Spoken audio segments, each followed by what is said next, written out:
सृष्टि का निर्माण कैसे हुआ।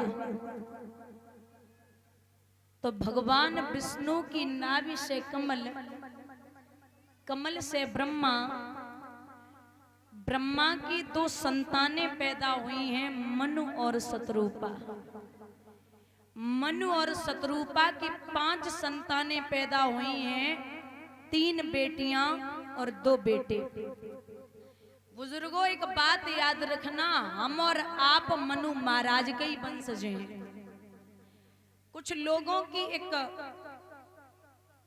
सोच होती है कि व्यासपीठ पर लड़की का बैठना वर्जित है, मतलब बैठना ही नहीं चाहिए।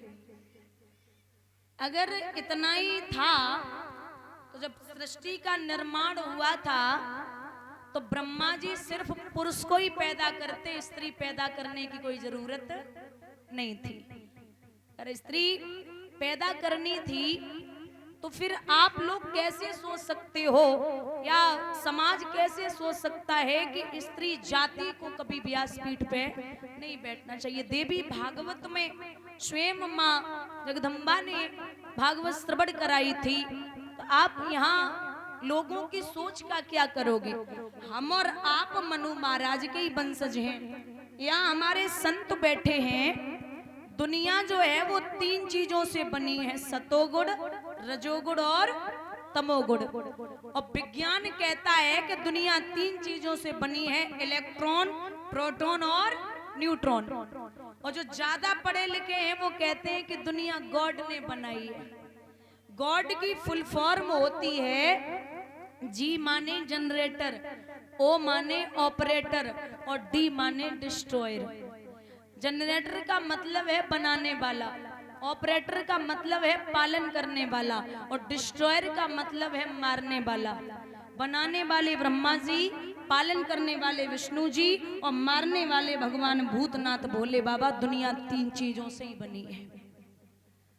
आप ये समझिए कि जो मनु महाराज के बेटे हैं जिनका नाम है उत्तानपाद, दादा हम उत्तानपाद उसे कहते हैं जिसका पद समाज में उत्तम होता है, जिसका पद समाज में ऊंचा होता है, उसे हम उत्तानपाद कहते हैं।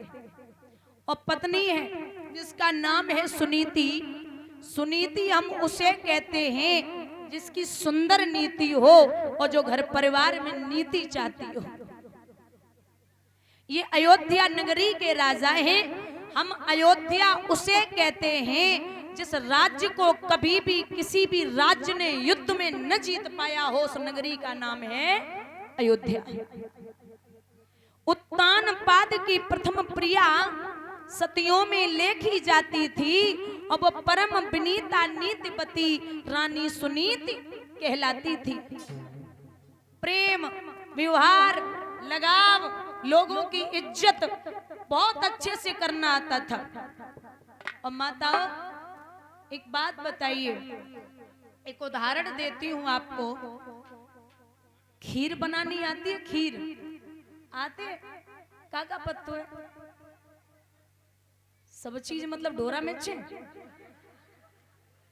बोल रही, सब चीज पत्ते, दूध, चीनी, चावल, ड्राई फ्रूट्स मतलब मेवा और इलायची पड़ती है, केसर, केसर भी पड़ती है। ऐसे ऐसे का करती पत्ते है, महंगी यात्रा की वजह से तुरंत सिर हिला दियो। केसर भी पड़ती है। अच्छा, मान लो खीर में सब पड़ता है जो भी पड़ना चाहिए, लेकिन महाराज खीर में एक चीज और पड़ती है, पता है क्या? नींबू। नींबू खीर खाई है आप लोगों ने? कभी खाई हो? सोच लो। नहीं, हमने नहीं खाई, क्योंकि आप खीर में नींबू डालोगे तो खीर फट जाएगी। ऐसे ही प्रेम रूपी चावल, श्रद्धा रूपी चीनी, लगाव रूपी दूध, व्यवहार रूपी मेवा, पूरे जीवन को खीर की भांति बना लो। और 2 घमंड रूपी, जैसे वो नींबू डाला खीर फट गई, ऐसे ही अगर घमंड रूपी 2 बूंदें डाल दी तो पूरा जीवन बर्बाद हो जाएगा। आप इतना याद रखिए कि जीवन में सब करना है, इज्जत, व्यवहार, प्रेम, लगाव, शोहरत, जो भी कमाओ आप सब कमाइए, लेकिन घमंड दाएं बाएं भी नहीं भी घूमना चाहिए। अगर ये आ गया तो फिर आप बर्बाद हैं, आप किसी काम के नहीं हैं। महाराज उत्तानपाद की पत्नी बहुत प्यारी है, लेकिन भगवान की ऐसी कृपा कि इनके कोई संतान नहीं है।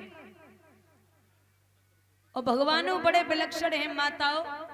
काऊ काऊ के घर में 10 बंदा इकट्ठे दे दे तो सवेरे ढींद देती, संजाल इकट्ठे करती।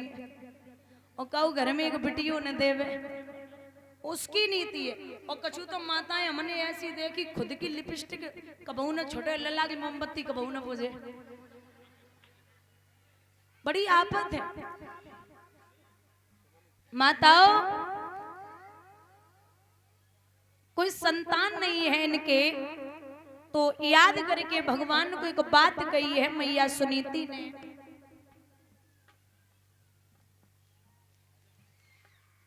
बढ़िया लग रहा है।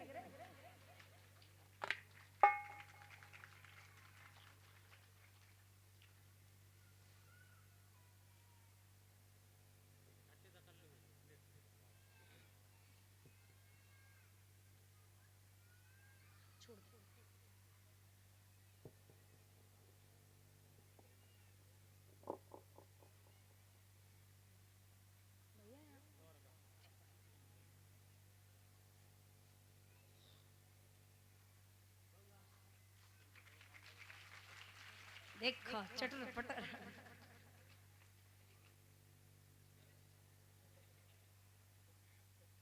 देखो मम्मी नमस्ते, ठीक ठाक हो? ले कुछ ले लियो। फोटो खींच दे, फोटो खींच दे, आ जा खींच दे। बड़ा नीकी है। हाँ पूरी नजर खत्म। और ये हमारे भ्राता जी शिल्लू भैया, जिनके यहाँ श्रीमद् भागवत सप्ताह यज्ञ चल रहा है, बहुत बहुत आभार व्यक्त करती हूँ आपका कि आपने हमें समय दिया।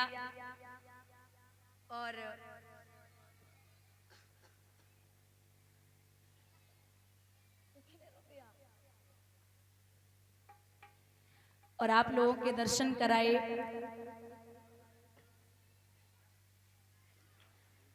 जो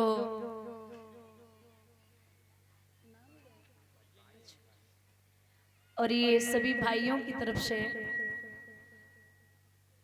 शिलू भैया की तरफ से 5000 रुपए आए हुए हैं। एक बार जोरदार तालियां भैया के लिए।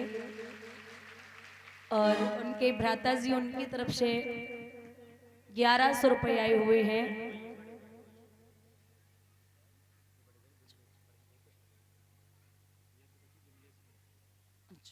और एक भैया जी की बहनोई हैं, उनकी तरफ से 501 रुपए आए हुए हैं।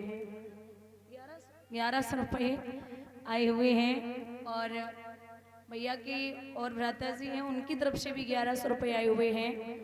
और महाराज परीक्षित जी की तरफ से 1100 रुपए आए हुए हैं। समस्त परिवार ने बड़ा भरपूर सम्मान दिया है।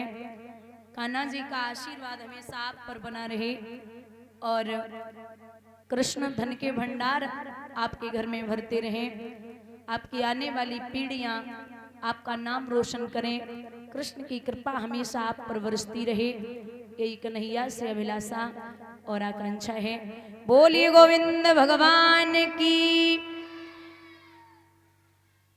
यहाँ महाराज समझा रहे थे कि राजा उत्तानपाद की पत्नी बड़ी प्यारी है। भगवान से कह रही, गोविंद आप क्या कर रहे हैं? हम ये नहीं कहते कि आप हमें बेटा दे दीजिए, महाराज बेटी दे दो, क्योंकि आजकल किसी संत के आप पैर छूना तो वो संत यही बोलते हैं कि पुत्र देवो भव। ये कोई नहीं कहता कि पुत्री देवो भव। बेटा आन है तो बेटी सम्मान है, बेटा सुर है तो बेटी तान है, बेटा गंगा है तो बेटी धार है, बेटा दीपक है तो बेटी चिराग है। और महाराज पढ़ाए जाते हैं बेटे, पढ़ जाती हैं बेटियां, लाड़ लड़ाए जाते हैं बेटे, लाड़ लड़ जाती हैं बेटियां, और खिलाए जाते हैं बेटे, खिल जाती हैं बेटियां, और उड़ाए जाते हैं बेटे, लेकिन कल्पना चावला जैसी उड़ जाती हैं बेटियां। आपके घर में अगर बेटा पैदा हो जाए तो आप ये समझ लेना कि आप भाग्यशाली हैं, और पहली संतान अगर बिटिया पैदा है जावे तो ये समझ लेना कि आप सौभाग्यशाली हैं। बेटियां जो होती ना वो हर किसी के घर में नहीं होती। बेटी वो रत्न है जो हर किसी के घर में नहीं होता। आजकल किसी के 2 बेटे हो जाएं तो लोग सोचते हैं बिटिया की कोई जरूरत नहीं, बढ़िया फ्री है गई हम। आप कोई टेंशन नहीं, कहो कि पहली संतान बेटा है जावे, चलो गरीबों थोड़ा ज्यादा मजबूर है उनकी बात छोड़ दो, क्योंकि आजकल धन की बड़ी भरमार है कि दहेज चाहिए। और मैं निवेदन करती हूँ यहाँ बुजुर्गों से कि दादा आप अपने बेटे को इतना पढ़ाइए, इतना काबिल बनाइए जो दहेज लेने की जरूरत न पड़े, और बेटियों को इतना पढ़ाइए, इतना काबिल बनाइए जो दहेज देने की जरूरत न पड़े। आप इतना कर दीजिए। माँ बाप तो माँ बाप होते, उनकी बराबरी कोई नहीं कर सकता। अगर लड़के वाले कह दें कि हमें 10 लाख 20 लाख 50 लाख 1 करोड़ रुपए चाहिए, तो बाप खुद के घर को गिरवी रखने की सामर्थ्य रखता है। आप एक बात बताइए, जैसे कोई माँ अपने बच्चे को गोदी में उठाती है तो कहाँ बिठाती है? कमर पे, यहीं बिठाती है ना। तो माँ का इशारा होता है कि जहां तक मैं देख सकती हूँ वहां तक तू भी देखे। और जब बाप बिठाता है तो कहाँ बिठाता है? कंधे पे। बाप का इशारा होता है कि जहां तक मैं नहीं देख सकता वहां तक तू देखे। ये माँ बाप होते हैं। अगर बाप बूढ़ा हो जाए और बेटा ये बोल दे कि पिताजी आप ही जानो, आपके हिसाब